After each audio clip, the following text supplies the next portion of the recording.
So one of the things you mention in your book, Redemptive Connection, is that you had to realize that sometimes your own trauma that you'd been through was coming out in your parenting style. And that was probably really tough to face, because in your mind, you're like, I'm a able adult. We got married at 19. I got this. We've been through all these things. But then you realize, wait, this really is affecting me and how I relate to my 8 daughters. Yeah, so when we adopted our first daughter, when she was 12, our biological daughter was 11, I would have given myself an A+ in parenting at that moment. We had raised our daughter to 11 once she was alive. I mean, that is, we don't think about what accomplishment that is. But she was also a straight A student. She had traveled to England and Scotland as a U.S. student. Before 11? Before 11 at 9.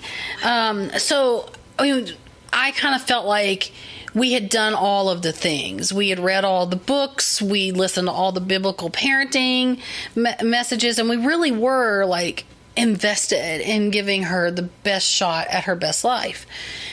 And then we adopted out of foster care. And all of a sudden, all of the tools that we thought were good parenting resources quit working. They just didn't work because we didn't have the history of trust. They had triggers, and then we ended up adopting more. But so as we grew, they had triggers, and all of this stuff was just not working. And they're girls, right? And they're early teens and late teen girls, highly emotional. And when I started learning about trauma-informed parenting and really kind of educating myself on how I could grow as a parent and use different skills and different methodologies to help meet them where they are, I was really committed to that. I never once went into it thinking that the fingers were going to end up pointing back at me, right? It was super hard because, again, I thought I was doing all the right things. Right. Well, in doing all the right things, I didn't realize that the triggers and the traumas that my girls had gone through, that was part of the reason I was comfortable stepping into their stories, was because I could get it from my own broken history. Like I had an understanding. I don't think I consciously thought that, but I was more comfortable there. Right.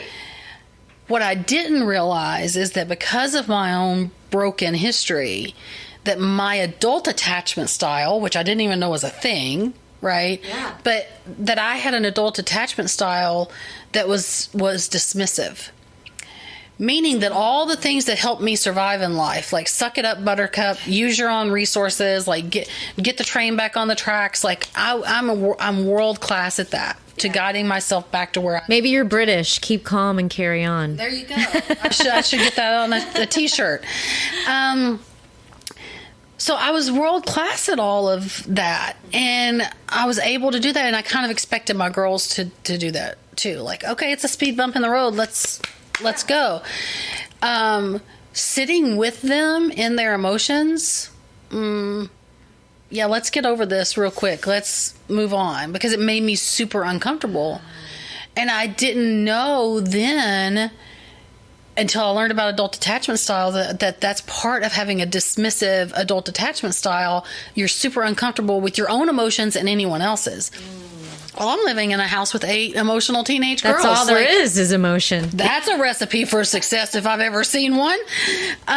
So I recognized that I was doing a lot of damage to my girls completely unintentionally. That when they needed me to show up and just be there in their emotions, I was giving them the 5 bullet points of how to solve the problem and the pathway to keep moving in your life, when what they needed was for me to sit with them and acknowledge that it hurt and they were hurting. And I was uncomfortable doing that. And it still to this day for me takes very intentional mental exercises for me to do that, for me to think, sit down. It's literally like step by step. Sit down, get on their level, be quiet, rub the back, be with them. You don't need to solve it. They don't need to solve it right now, which is hard for me too. Yeah, because they're not ready emotionally to solve it. And it may just be for a moment, and that's okay. that's hard for me.